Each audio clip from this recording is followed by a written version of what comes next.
I'm delighted to be here with two amazing panelists and two really passionate brand marketers. Stacy Moss, who is with a beloved company that I enjoy as a consumer. I'm a big carbohydrate consumer personally, so I like her brand, Noodles & Company, very much. I've been consuming their product for, I think, 2 decades now. And then also the wonderful Claire Liston, who is with Discover Financial, and she and I are former Starcom Chicago graduates. And yeah, it's a delight to see you both and spend some time talking about leading with vision. So I think at the end of the day, even if you have a lot of experience as a leader, it's always a challenge. There's always so many variables at play where you have highs and there are certainly lows as well. So the question that I pose to both of you to warm us up on this conversation is, are there any habits or mindsets you regularly need to bring to the table to be a motivating leader and keep people on the straight and narrow through some of those lower times? Yeah.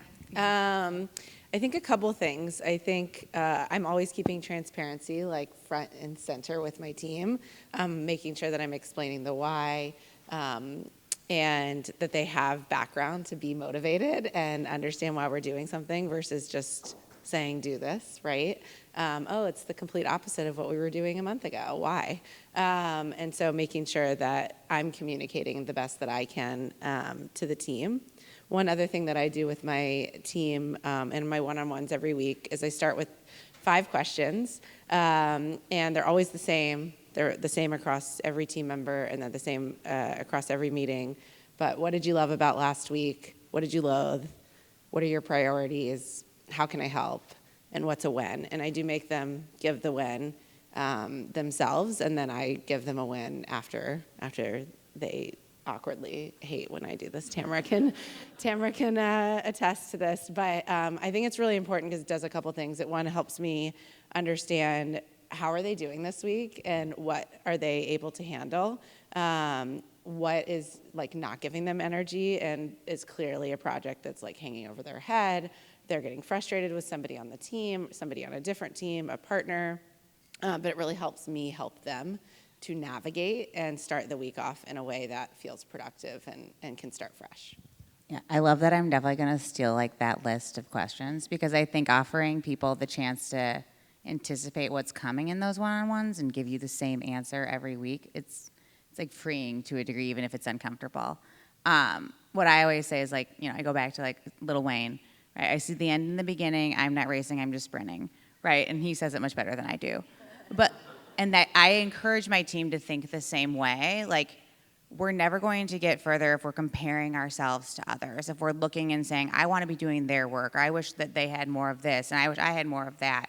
Think about your own work. Think about the product of work that you put out there and how you're getting your own personal best score, right? Like, it sounds like when you're like, I'm just sprinting, it sounds like a selfish endeavor. It sounds like I'm just concerned about myself, but really, when you cascade that to your team and you encourage them to think about their contributions in quantifiable measures and like what is the PR you're trying to get right now, it gives them a lot to work with when you get to a place of transition and like uneasy career situations that I think is like really empowering at the end of the day. So I love that you asked them like, what is your win? Tell me and I'll write this down and it'll go in your performance review later. Take us to our next question here. And I think when you work for a brand, and especially as a leader, everybody has an internal dialogue, and then there's what you actually externally say to your colleagues and definitely to your team. So I'm curious to hear from both of you on how do you balance between being transparent, but simultaneously also showing up with optimism when you need to be balancing both? Mm-hmm. I think they go hand in hand. I think you can't get the optimism without the transparency.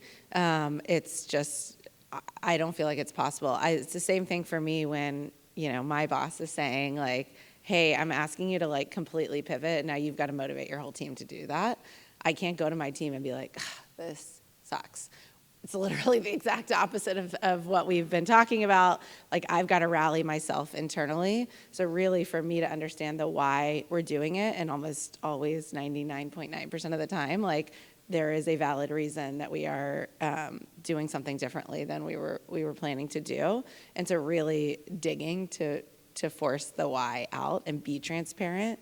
We're a public company, so we do that, I would say, with as much as we can to the team, to be confident in the fact that I'm going to take them down a path that is going to help us succeed and is going to help us move in the right direction. But I don't think the optimism can come without the transparency. I love the order in which you share that you need to have the transparency first before getting to the optimism. Because if you go optimism first, I become very distrusting. I need that extra information so that I can get on board with you. Claire, any thoughts?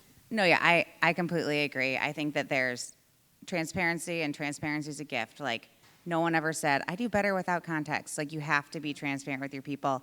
And sometimes, like, what you're being transparent about is not good news. Even in those instances, if you're transparent and you are a steady leader who is consistently there for them and sits by them through any of the feels, then you can make sure that they can find how they can take action, right? So I think about it as like optimism, but largely like proactive, right? You can be a person who things happen to, or you can be a person who says, what can I do with this? How can I make this something that happens for others? And so that's how I like push my team to work through tough times. Like, a guy on my team started at Discover the day that they announced that Capital One is buying Discover. And I'm like, yeah, so I don't have a whole lot more information than you do. But I'm thinking, like, here's what I'm thinking. Here's what I suspect. Here's what my crystal ball says. We'll continue to validate these hypotheses as time goes on, but it's going to be great. It's still going to be okay. We'll have a lot to do here. And he's said since then, he's like, you just coming out and saying, like, this is odd, made me feel so much better. Like, we didn't see this one coming, because he knew he was entering a big unknown and taking a big step, and like, you had to make space for him to feel very uncomfortable with what was going on as well. So I'll take it from there to a topic that I've discussed with a lot of brand marketers who are here at this conference, and it's about how things can move at a slower pace when you work on the brand or the marketing side of things. And for somebody like myself personally at Basis, we're not publicly traded, we're not a company with tens of thousands of employees. If things don't move fast, I become quickly agitated. I want things to move very quickly, and that's not something that you always are at liberty to have that feeling when you work on the brand side. So I'm curious to ask, and I know you've got a story on this, Stacey, about, was there a time where you were championing an idea and you were struggling to get it through, but you got it through? That's I can start. I feel like I struggle with the similar things, and at where I've been and where I'm at now, there's a very different sense of urgency around the work. And what I've learned really at Discover was that mobilizing an idea and creating a vision and a roadmap is really critical to getting everybody where you're going. But the amount of upstream selling you had to do to get people on board was significant. I think it took me 9 months to explain, articulate, communicate, and like get feedback, get questions on our audience strategy, right? And I'm like, by the time I was like, this isn't even that good. I don't know why we're talking about it so much. Like, these are boxes on a screen. We got to go do it to like actually validate this. But it was that upstream and that early buy-in and giving people the chance to like understand it and see the why that got everybody to a place where now they understand the output. And it was a long climb, but I think one that only comes with patience and like a lot of like openness and listening to the contributions of the greater good. And I can tell you really quick as a follow-up to that story, Claire, for Stacey, we had a conversation last night around 10 o'clock, and now I'm expecting Stacy to remember every single thing that we discussed because I'm such a passionate consumer of Noodles and Company. But we talked about the Snickers story. Yeah, okay. well, you're not supposed to say the Oh, candy sorry. I'm brand. just kidding. I didn't say that. Yeah, no, I love what you're saying, and I also think there's something there about having to convince non-marketers something like an audience strategy or like really having to take them along the journey. And I think the storytelling, which I know we'll talk about, goes such a long way, and it does make it hard, and you have to stay with it. I think the story that I was going to tell was actually, I think it's now been about 2 years, but we had a really fun idea for Employee Appreciation Day. And we were like, we got to do, internally, we're always like, what are we going to do for our restaurant workers? And it's usually like HR's job. It's not a marketing thing. And we said, we want to do something bigger. We want to get a big press story with it. We think we have a big idea. It's going to go viral. No, it didn't. That wasn't really what we said. But we said, what if we invited other restaurant industry workers into our restaurant for a day and comped their meals for free? And our finance team was like, how are you going to validate? Like, what do you mean? Like, Burger King employees can come in and, Chipotle, all of our competitors' employees are going to come in and eat a meal for free. And we said, yes. And actually, I don't care if anybody actually comes. I just want to be able to say that we did this. And they were like, well, how are you going to forecast this? How are you going to estimate it? And they got all finance talk with me, and I was like, it's like, just please let me do this. And after a lot of conversations, a lot of forecasting, a lot of like, what can this really cost us? But here's what we can gain from it from a PR standpoint. We convinced them to do it. And in fact, we had lines out some restaurants, but like from an overall perspective, we were able to tell a story without, breaking the bank. And so I think it's finding those moments to take somebody along the journey of, from, inception of a fun idea that might feel really big and might feel not possible. We've got 450 restaurants. The ops team was worried about like, how are they going to validate? What if they're not in uniform? Are you going to make my front of house person like ask for an ID? And then what did they turn away? Like there were a lot of very logistical questions that at the end of the day, it was a very simple idea of like, if they say they're an employee, give them a meal. It's one day only. It's like for 4 hours. And I think that was, one that stands out to me as something I'm really proud of pushing across the line, because it did end up being a lot more complicated than, as a marketer, I was kind of like, whoa, this is so easy. Like, why can't we just do this? Yeah. Yeah, but it's a balance, right? There's both inevitable challenges that you're going to come across, but it was worth it on the other end to go through some of that strife. So love that story. Another question for you both, and I think every marketer in this room, honestly, everybody who works professionally to some extent is going to face this challenge when you're dealing with leaders, or rather you're a leader who's dealing with teams, is the obstacle of balancing short-term challenges that your team has to deal with relative to the long-term vision that you're responsible for solving for from your organization. What does that balance look like? How do you really harness those conversations on a daily basis with your teams? Claire? Yeah, I can start. I think it kind of goes back to what I was saying before, and I'm thinking about like another person on my team. She had just a smorgasbord of short-term challenges, right? Like we all just kept being like, she's got that, right?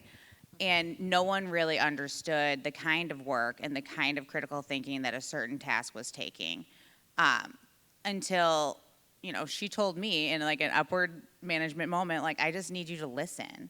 And I was like, heard, chef, right? I will, like, and so then by nature of sitting there with her and understanding the nature of her challenge, I was able to find the right talent to support her in a complementary colleague role. And since then, she's been able to elevate out of those short-term challenges. But I think overall, as leaders, we tend to say, like, well, what's the problem? Like, what do you need? Like, what resources? Like, what could this take to fix? And we don't actually spend the time being empathetic to the nature of the problem and the type of talent and the type of thinking that would actually assist and aid in making some real change. So again, I think that leadership is oftentimes, and this is the best leaders I've worked for, don't always have the answer in the moment, but they're willing to sit with their people and understand where it's coming from and then guide them more slowly and more patiently and in a way that has more longevity. So I feel like that's just the one that comes about short-term challenge, but long-term reward for her is that she's like now much more highly productive, has much more experience, has had access to better things, and has a better work-life balance.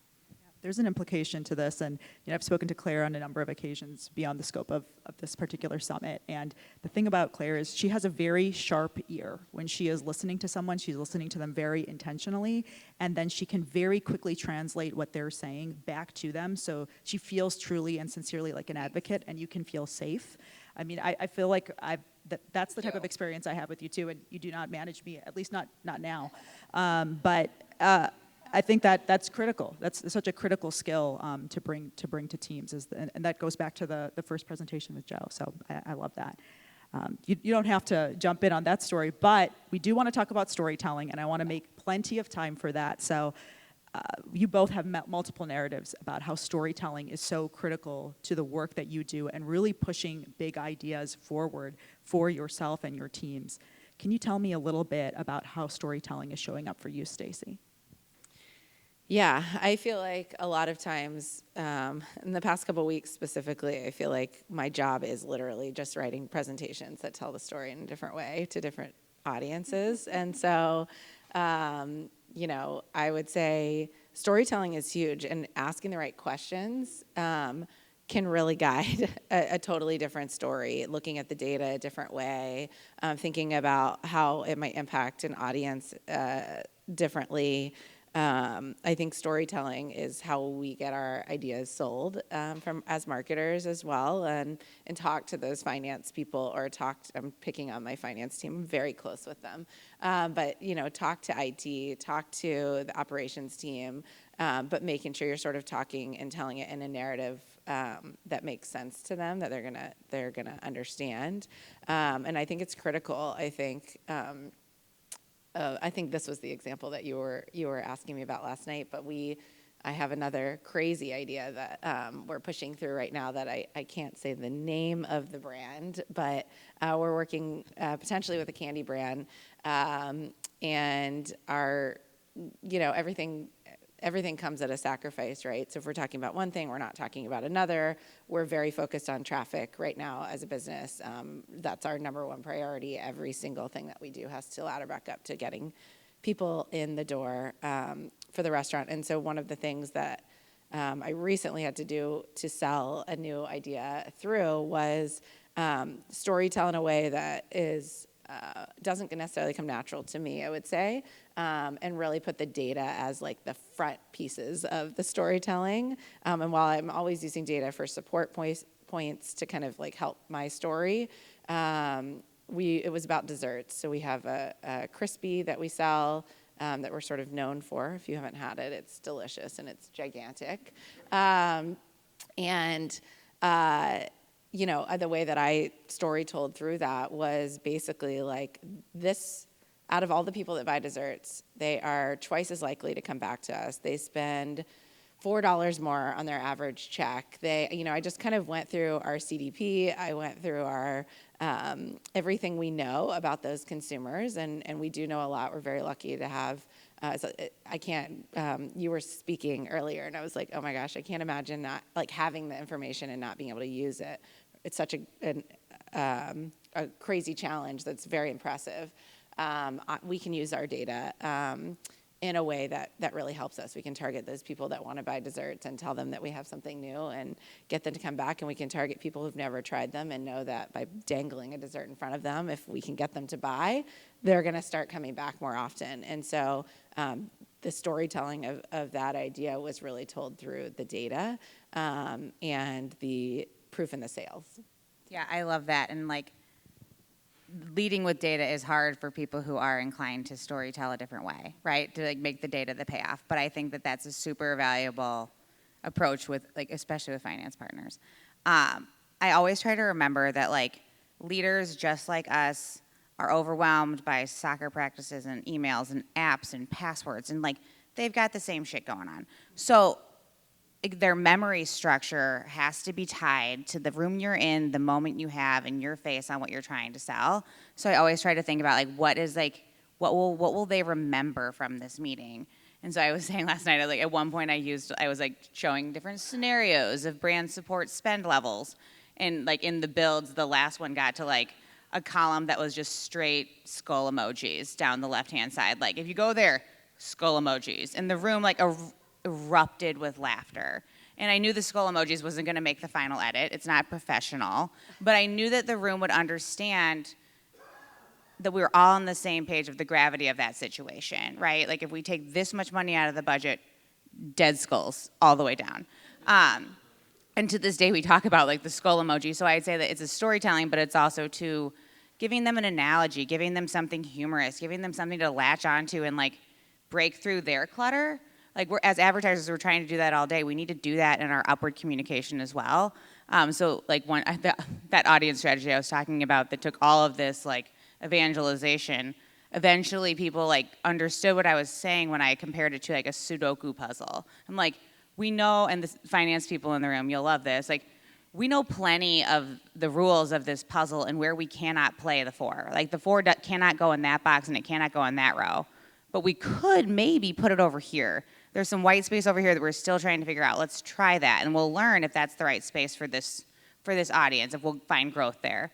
And by nature of just showing them a different visual, people are like, okay, I get it. Like cost stops us there, compliance stops us there, different internal limitations, we can't do it that way, so we have to do it this way.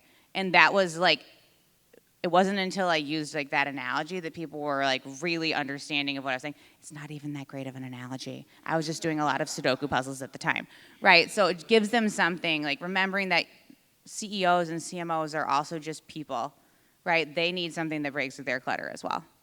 And a follow-up question to that, taking it back again to this concept of world-class observation. You know, you have to listen to people, but you also have to just observe and see what's going on in this environment, because before you do the storytelling, you need to know who you're telling the story to, God, yeah. and to make sure that that is going to be well received. And at Basis, something that is a core belief of ours is like knowing the difference between facts and stories. So the story is the thing that you think in your mind, but it isn't like a verifiable fact, and facts are facts.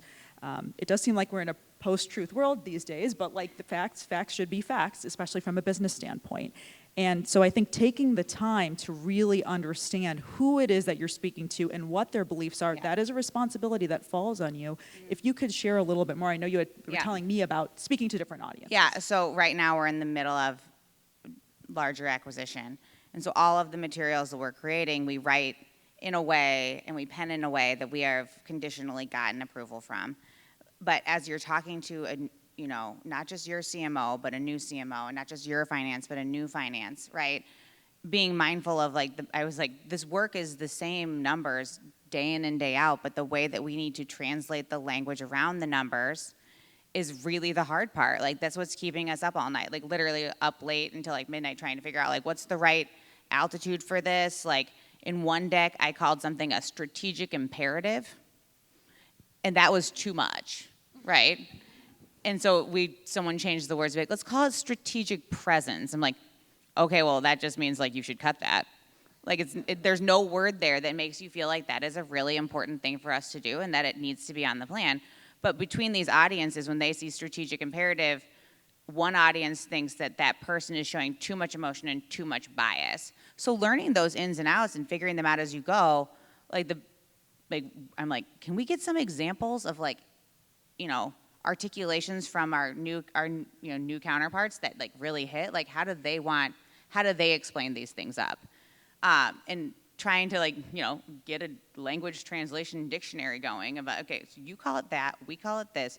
Those are some things that are really baseline, that's something easy. We should all just know how to do that. But people don't actually go do that, right? They don't they expect somebody else to translate for them. And honestly, that comes down to the people who want to get their message heard, right? If you want to be heard, you want to be understood, you've got to start talking to them about their dates and their timelines and their budget concerns. So I'll land on this question for both of you, which is about the concept of big ideas. And I think sometimes when we talk about big ideas, we They're like, oh yeah, I know, we're supposed to source these big ideas from people. Really, we have a lot of stuff on a task list. How do we have time for ideas? We have to worry about all the work we already need to do. But the reality is the responsibility falls to leaders to collect those, because who knows what potentially can happen and how much upside there could be for the business. So my final question for you both is, how are you fostering a culture to make sure that people actually want to bring those big ideas to you? And how do you make sure that they actually feel comfortable? Because oftentimes it can feel insincere when people are asking for ideas, because maybe they won't be actioned on, maybe there isn't true curiosity. Stacey, what does that look like for you?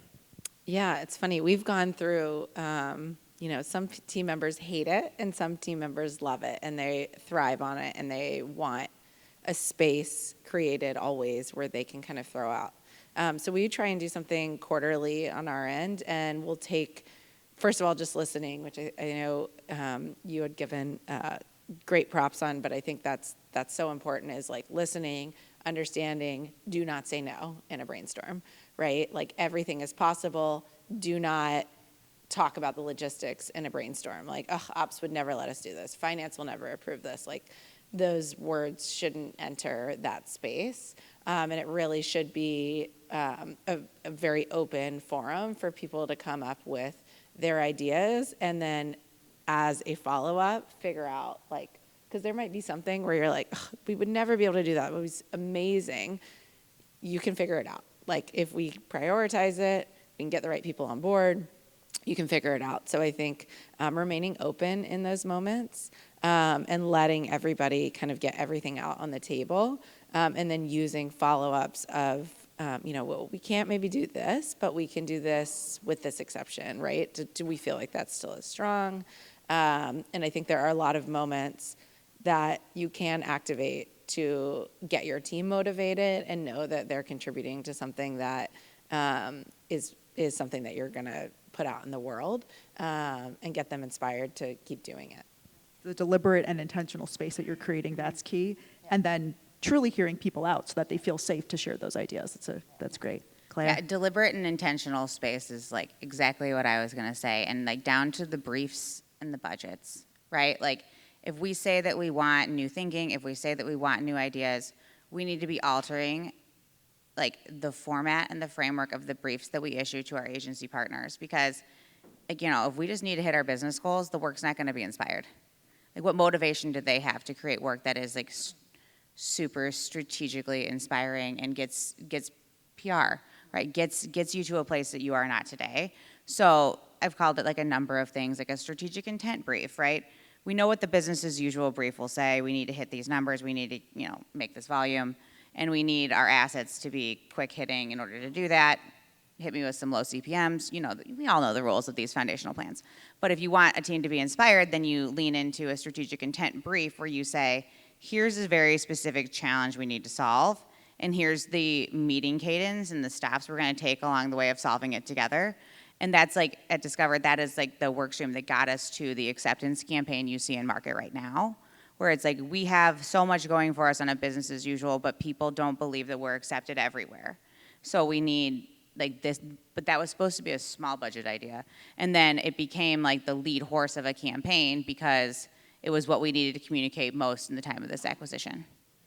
As an older millennial, that is a misconception because there were so many competitors to Discover at the time that said like not accepted everywhere. So it's interesting to hear that that's still a burden. It's still hard in a couple places, I will say. Yeah.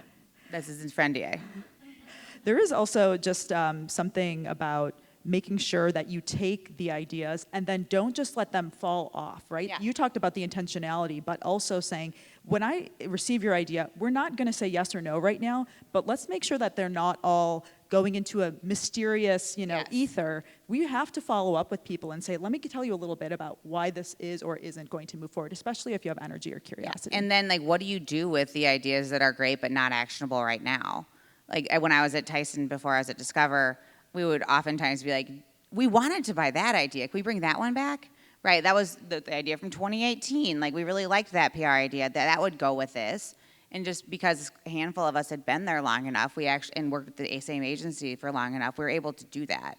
And oftentimes say like, hey, now we have a place for that. Now we have a moment in culture where we can bring that idea forward. So I think that that's a big thing about leading with vision as well, is making sure that your partners, even when they submit something that doesn't make, prime time right now, letting them know what was the workable part of that and what moment you're waiting for in order to execute, right? Because it's kind of like right timing as well. Yeah, we used to say, I worked at Crispin Porter for 7 years, and we used to have a cutting room floor, like, book, basically. It's like, these are great ideas that aren't right for the client at the time. When can we bring them back? And I think that still applies. Like, there's so many good ideas that might not be the right time for, so, like, keep them and recognize them and bring them back, at the right. And then as like a brand advocate, when you see an idea that's almost there, like, go to town. Figure out what it is that you can do internally to make it work. Because when you show up for your agency partners like that, they don't forget, right? And then it's, I remember there was one campaign we wanted to turn an egg into a coupon for sausage with AR, right? Like, it's not like these are like macro big ideas. But in order to do it, like, my push was like, we need a retail component. We need it to be measurable. We need to understand the actual like couponing ability here. But I had to go push, and I had to go find the commerce team and make sure that we locked in and we committed and we had trade support. We did it in every single way. The idea was a wonderful idea, but it needed someone internally to advocate for it. And I really think that that's when, if you're on the brand side, that's the most important work you do, is making sure that those ideas have the legs internally and that you're connecting them to the teams that need to know about it internally. Well, I appreciate the candor and the sincerity with which you both shared responses. It's not easy being a brand no matter what. Also a publicly traded company where you're feeling the crushing pressure of external forces at all times. And ultimately, it's easy sometimes to also hear these things in this format, but taking them home when the moments are low and you have other people who are relying on you for support, it's not easy. So I hope these words resonate with folks. You'll take them back home away from Boca, and appreciate the time, ladies. Ultimate mic drop. Thank you. I love it. Thank you guys so much. Great insights, amazing stories. I just want to say again, thank you all so much for coming. I hope you've enjoyed this even half as much as I have. I know it's not easy to take the time away, so we really appreciate you guys taking the time, being here with us. Hopefully you found it valuable and you're taking back something, or even just the opportunity to take a step away, reflect on the bigger picture, I think is so valuable. I am taking away, don't miss the gorilla, friend EA. Don't feed the trolls. Your strategy may be like Sudoku. Don't go to the skull emojis. And everyone showers top down.